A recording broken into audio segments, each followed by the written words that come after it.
Orang dengan mudah tahu bahwa nggak ada rakyat yang punya uang untuk beli karangan bunga. Karangan bunga itu kan 1,5 juta satu. Mana ada rakyat yang kirim karangan bunga? Itu pasti datang dari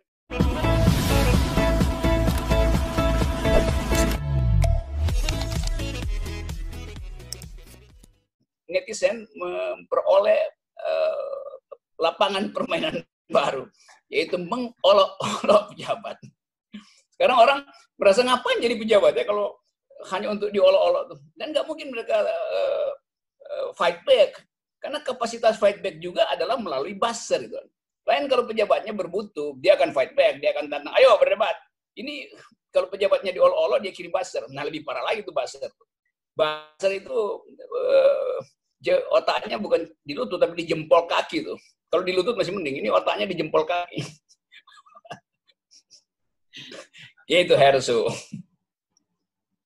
Jadi korban sebelum Firly ini Majen Dudung. Ini Majen Dudung juga kalau kita lihat meme-nya itu luar biasa di media-media sosial tuh.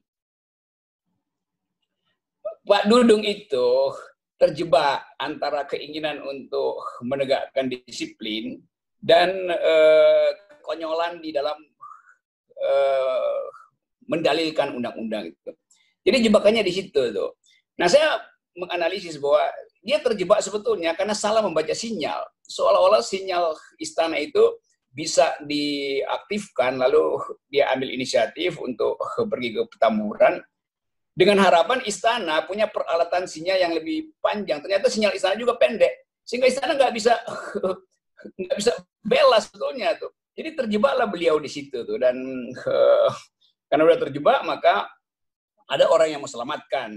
Nah, konyolnya penyelamatan Panglima Kodam itu melalui karangan bunga yang dikirim bertruk-truk di situ tuh. Kan itu soalnya tuh. Orang dengan mudah tahu bahwa nggak ada rakyat yang punya uang untuk beli karangan bunga.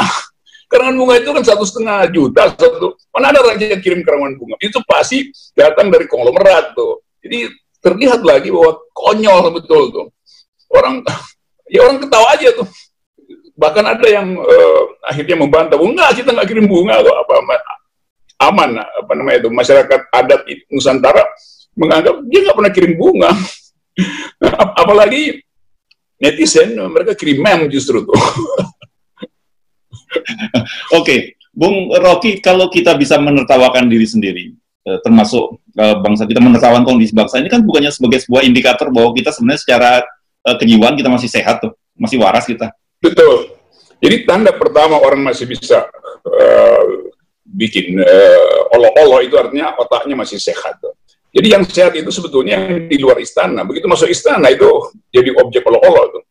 Jadi akhirnya dua hal bisa dipertontonkan sekarang, yaitu keadaan istana yang bingung, karena sampai sekarang nggak ada kejelasan soal apa yang terjadi dengan penurunan baliho itu, melempar kesalahan, berupaya untuk sembunyi di balik opini publik, tetapi rakyat langsung tangkap itu dan dia naikkan frekuensinya. Sekarang frekuensinya adalah soal ledek-ledekan buku tuh. Jadi makin susah lagi istana nanggapi kan, karena langsung telah itu antara buku ilmiah dan buku cergam. Mungkin sekali kalau saya bilang ya, di dalam cergam itu, di dalam Sinchan ada banyak filosofi itu. Di dalam Sinchan orang belajar tentang integritas dalam bentuk cerita fabel misalnya, cerita dongeng binatang yang cerdik gitu. Tapi masalahnya Pak Jokowi nggak mampu mengolah itu, stafnya juga nggak mampu untuk menyodorkan tafsir terbalik dari Sinchan kan. Kan mestinya diunggulkan kan, Sinchan adalah ahli di dalam mengatur strategi. Ini nggak mampu. Jadi sayang sekali bahwa suhu perdebatan masuk di dalam wilayah yang abstrak, intelektual, tapi istana nggak bisa lakukan countervailing argument itu. Demikian juga pejabat yang lain kan. Saya berpikir nih semua pejabat lagi berupaya nih, buku apa yang akan dipotret supaya masuk viral. Ngikutin Anies tuh. Bedanya Anies memang dosen, Anies itu pernah jadi rektor. Jadi dia hafal jenis-jenis buku dan tahu apa sinopsis dari buku itu. Sekarang pejabat dan politisi mau memaksa baca buku, itu lebih konyol lagi. Dengan mudah ditebak bahwa ini bohong-bohongan. Nah, tadi kan Anda menyebut bahwa indikatornya kalau masyarakat masih suka ngeledek pemerintah ini sehat, waras gitu. Nah, tapi bagaimana dengan kewarasan demokrasi kita gitu? Orang nggak peduli lagi dengan demokrasi, karena orang anggap bahwa kita memang harus berantakan dulu, baru demokrasi diinvestasikan ulang. Jadi mestinya istana cari buku yang judulnya misalnya Reinventing Our Democracy. Kan mestinya begitu kan, buat nandingi how democracy die gitu kan. Sebetulnya bisa dicari loh itu, walaupun cuma judulnya aja kan bisa. Menteri Erik atau Menteri atau Pak Mahfud kan banyak koleksi buku, saya nggak tahu dia masih baca apa enggak. Tapi paling nggak Pak Mahfud taruh fotonya itu, judul buku itu misalnya Recollecting Our Past History, macam-macam gitu kan.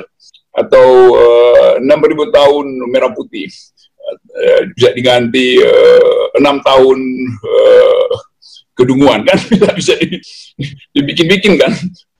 Atau dulu Pak Prabowo bikin Indonesian Paradox gitu ya. Iya, Prabowo bikin Indonesian Paradox. Tapi kemudian netizen bilang, nah itu berlaku buat saudara tuh, buat dia sendiri tuh, Indonesian Paradox. Tapi Pak Prabowo dia bisa bercanda balik gitu. Ya. Kan kelebihan Prabowo dia bisa balikin argumen. Ya, ya. Dan dia juga memang suka baca buku gitu ya. Iya, itu gudang bukunya banyak. Dan dia pembaca cepat. Kalau soal buku tuh Prabowo, nah suruh aja Prabowo bantah semua, kan jadi gampang kan. Tapi saya nggak tahu apakah masih ada komunikasi intelektual antara Prabowo dan Pak Jokowi, yang mungkin nggak terjadi tuh. Karena itu juga beda kamar tuh. Bung Rocky, saya ingat tahun 2016 lalu ketika Pilpres Amerika gitu, di medsos saya membaca seorang warga Italia gitu, ketika ditanya oleh wartawan di Amerika, dia ditanya, Anda dukung siapa? Oh, kalau saya dukung Trump gitu.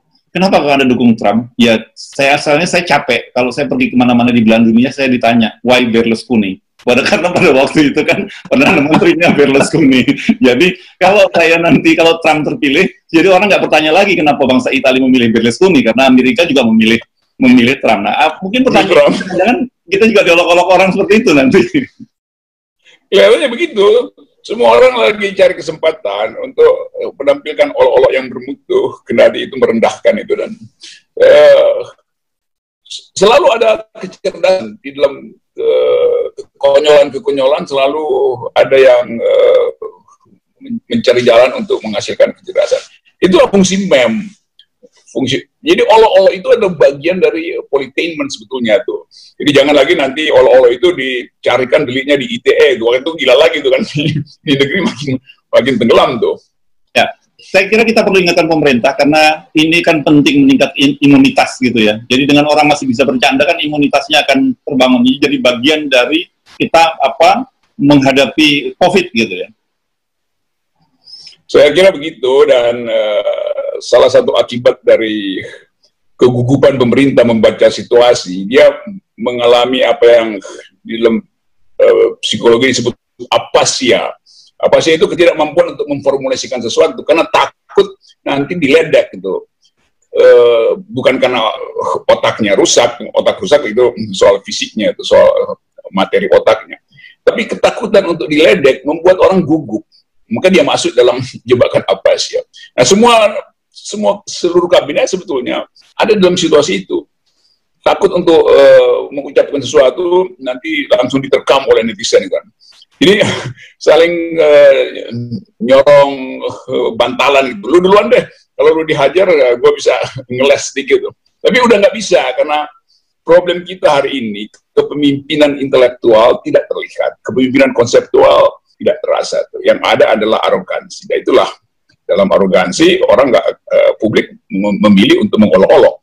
Dan buat apa arogansi dilawan dengan arogansi? Jadi sekarang jenis oposisi baru di Indonesia adalah mengolok-olok pejabat negara.